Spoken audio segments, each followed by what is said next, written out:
روحي شغلي الفرن على صينية كيكة في التلج اللي احنا فيه ده جنب كوباية شاي بلبن واقعدي وكليها وهتطلع لك احلى صينية ماربل كيك. كنت عاملاها بقى على الفطار الصبح جنب كوباية شاي بلبن وبجد كان طعمها حلو قوي.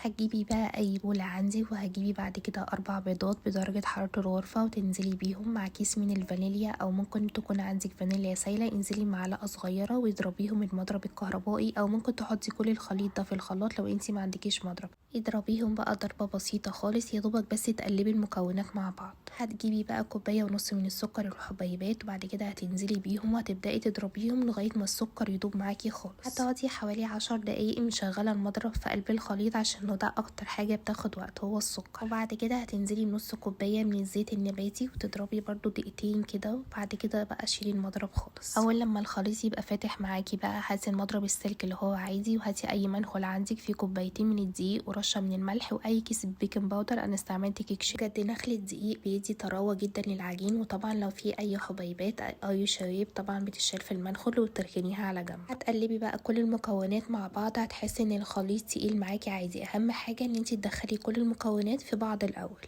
هتجيبي بقى كوباية لبن سخنة و4 مكعبات من الزبدة وتبدأي تحطي الزبدة على اللبن بس حاولي تحطي الكوباية على الخليط علشان ما فيش حاجة تقع منك ولغاية ما الزبدة تسيح خالص. وبعد كده بقى حطيها على الخليط وقلبي بقى كويس هتلاقي الخليط ظبط معاكي جدا بقى قوام الكيكة العادية.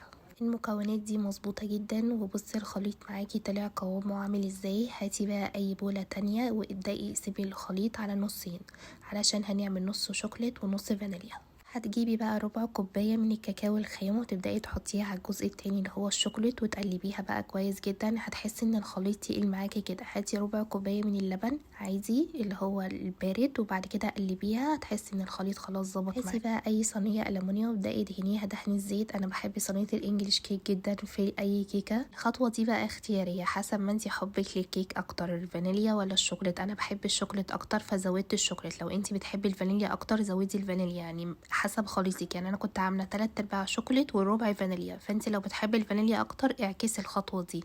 وبس هتبداي تحطي بقى مغرفه من دي ومغرفه من دي لغايه ما يديكي ما تفتحيها من جوه هيديكي شكل الماربل كيك. بعد ما تخلصي بقى كل الخليط ارزعيها كده رزعه خفيفه ودخليها الفرن على درجه حراره 180 هتقعد بالظبط تلت ساعه.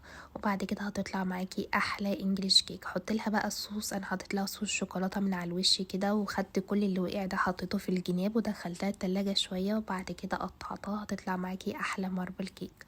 يا رب الوصفات تكون بتعجبكم وبألف هنا وشفا. اشوفكم بخير الفيديو الجاي. سلام عليكم.